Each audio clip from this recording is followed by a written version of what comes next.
Hello అందరికీ, నేను మీ Anuradha. ఈరోజటి recipe వచ్చేసి ఎంతో హెల్తీగా పౌష్టిక విలువలు కలిగిన మేతి కర్రీని చూపించబోతున్నాను.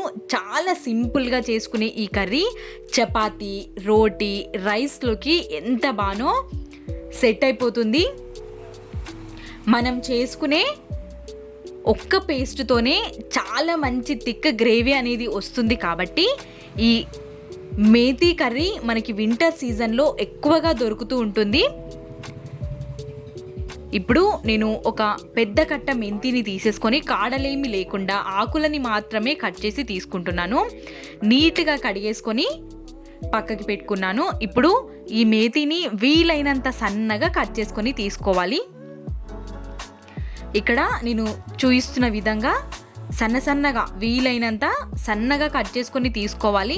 మనం కట్ చేసుకున్న మేతి చాలాసేపు ఉంచకూడదు, వెంటనే కర్రీ చేసేసుకోవాలి, లేదంటే చేదుగా అయిపోయే అవకాశం ఉంది. కాబట్టి ఇలా ఇక్కడ చూపిస్తున్న విధంగా చిన్న చిన్న పీసెస్గా కట్ చేసేసుకొని మేతిని కూడా పక్కకి పెట్టేసుకోవాలి. ఒక ప్లేట్లో వేసేసుకొని ఇక్కడ చూస్తున్నారా, మేతి ఇంత సన్నగా ఉండాలి.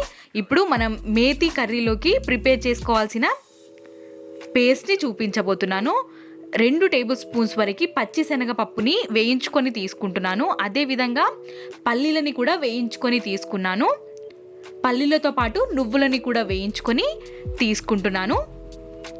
కొంచెం ఇందులోకి వాటర్ని యాడ్ చేసేసుకొని ఇక్కడ పేస్ట్ లాగా చేసేసుకొని పక్కకు పెట్టుకోవాలి. ఇప్పుడు స్టవ్ పైకి ఒక గిన్నెని పెట్టేసుకొని 2 టేబుల్ స్పూన్స్ వరకు ఆయిల్ని యాడ్ చేసేసుకోవాలి.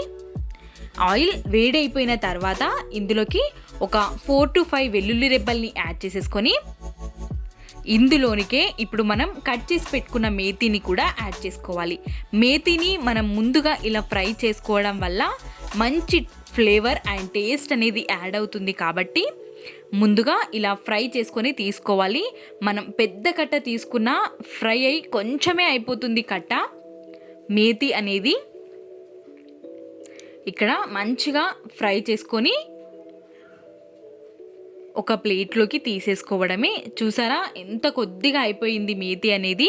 మేతితో పాటు ఇక్కడ మనకి వెల్లుల్లి రెబ్బలు కూడా కొంచెం అనేది వేగిపోతాయి. ఇప్పుడు వీటిని మొత్తం సపరేట్ చేసేసుకొని అదే ప్యాన్లోకి 4-5 టేబుల్ స్పూన్స్ వరకు ఆయిల్ని యాడ్ చేసేసుకొని ఇందులోకి ఒక 1/2 టేబుల్ స్పూన్ జీలకర్రని కూడా యాడ్ చేసుకోవాలి. జీలకర్ర వేగిన తర్వాత ఇందులోకి ఆనియన్ తరుగుని యాడ్ చేసేసుకొని ఆనియన్ తరుగు అనేది లైట్ గోల్డెన్ బ్రౌన్ కలర్ వచ్చేంత వరకు వేయించుకోవాలి. ఇక్కడ ఈ కర్రీకి ఆయిల్ అనేది కొంచెం ఎక్కువగానే పడుతుంది కాబట్టి చూసుకొని యాడ్ చేసుకోవాలి. ఇప్పుడు ఇందులోకి ఒక స్పూన్ వరకు ఫ్రెష్గా పట్టి పెట్టుకున్న అల్లం వెల్లుల్లి పేస్ట్, అదేవిధంగా కొంచెం పసుపుని కూడా యాడ్ చేసేసుకొని పచ్చి వాసన పోయేంత వరకు వేయించుకోవాలి.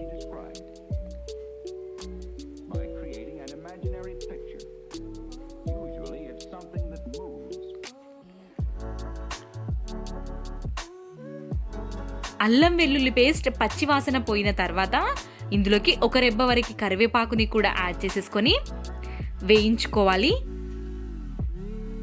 కరివేపాకుతో పాటు ఇప్పుడు మనం ఒక చిన్న సైజ్ టమాటోని చిన్న చిన్న ముక్కలుగా కట్ చేసుకొని యాడ్ చేసుకొని వీటిని కూడా సాఫ్ట్ అయ్యేంత వరకు కుక్ చేసుకోవాలి. టమాటో సాఫ్ట్ అయిన తర్వాత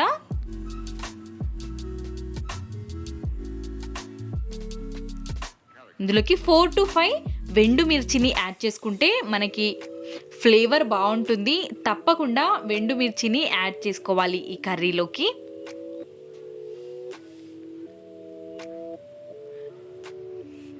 కొంచెం కొత్తిమీరని కూడా యాడ్ చేసేసుకొని ఒక్కసారి మిక్స్ చేసుకొని మనం ఇందులోకి టేస్ట్కి సరిపడా కారం వేసేసుకొని ఒక్కసారి కలిపేసుకోవాలి. ఇప్పుడు మనం ముందుగా పట్టి పెట్టుకున్న పేస్ట్ ఉంది కదా, పల్లీలు, నువ్వులు, పచ్చి శనగపప్పుని యాడ్ చేసేసుకొని మిక్సీ జార్ని కూడా కొంచెం కడిగి వాటర్ వేసేసుకొని మిక్స్ చేసేసుకోవాలి. మొత్తం అంతటిని మిక్స్ చేసేసుకొని కొద్దిసేపు వేగనిచ్చామంటే ఆయిల్ అనేది పైకి తేలిపోతుంది.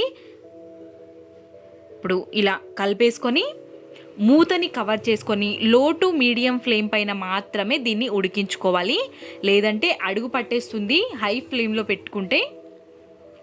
ఇక్కడ కొంచెం ఆయిల్ పైకి తేలుతున్నప్పుడు మూతని కవర్ చేసుకొని మళ్ళీ ఓపెన్ చేసుకొని చూస్తూ మనం కలుపుతూ ఈ కర్రీని చేసుకోవాలి. ఇప్పుడు ఇందులోకి టేస్ట్కి సరిపడ ఉప్పు, 1/2 టేబుల్ స్పూన్ గరం మసాలా, ఒక 1/2 టేబుల్ స్పూన్ ధనియా పౌడర్ని కూడా యాడ్ చేసేసుకొని మొత్తం ఇంకోసారి మిక్స్ చేసుకోవాలి. మిక్స్ చేసేసుకొని ఇప్పుడు మనకి గ్రేవీకి తగ్గట్టుగా వాటర్ని యాడ్ చేసుకోవాలి. ఇక్కడ ఒక చిన్న కప్పు నుండి 1 కప్పు వాటర్ గ్రేవీ సరిపోతుంది నాకు, కాబట్టి మేతి తక్కువగానే ఉంది కాబట్టి ఇందులోకి ఒక చిన్న కప్పు వాటర్ యాడ్ చేసేసుకొని మిక్స్ చేసుకుంటున్నాను. ఇప్పుడు ఇందులోకి కాస్తంత కస్తూరి మేతిని కూడా యాడ్ చేసుకొని ఒక్కసారి మిక్స్ చేసేసుకోవాలి. ఇప్పుడు మనం ముందుగా వేయించి పెట్టుకున్న మేతిని కూడా ఇక్కడ ఈ టైంలో యాడ్ చేసేసుకోవాలి. మేతిని కూడా మొత్తం కలిసే విధంగా ఒక్కసారి మిక్స్ చేసేసుకొని మూతని కవర్ చేసుకొని వేగనివ్వాలి. ఆయిల్ మొత్తం పైకి తేలి చాలా బాగా రెడీ అవుతుంది మనకి కర్రీ అనేది. ఇక్కడ చూస్తున్నారా, రైస్, రోటీ, చపాతీలోకి ఈ కర్రీ చాలా అంటే చాలా బాగుంటుంది. ఇలాంటి వీడియోస్ మన ఛానల్లో చాలా ఉన్నాయి. ఒక్కసారి మన ఛానల్ని విజిట్ చేయండి. మీకు నచ్చినట్టయితే లైక్, షేర్, సబ్స్క్రైబ్ చేయడం మర్చిపోవద్దు. చాలా సింపుల్గా చేసుకునే ఈ మేతి కర్రీని ఒక్కసారి ట్రై చేయండి. మీకు ఎలా కుదిరిందో మీ వాల్యుబుల్ ఫీడ్బ్యాక్ని కమెంట్ సెక్షన్లో నాతో షేర్ చేసుకోవడం మర్చిపోవద్దు. ఇలాంటి మరెన్నో రెసిపీస్తో ప్రతిరోజు నేను మీ ముందుకి వస్తూనే ఉంటాను, కాబట్టి చూస్తూనే ఉండండి Anu KR blogs. Thanks for watching. Bye bye.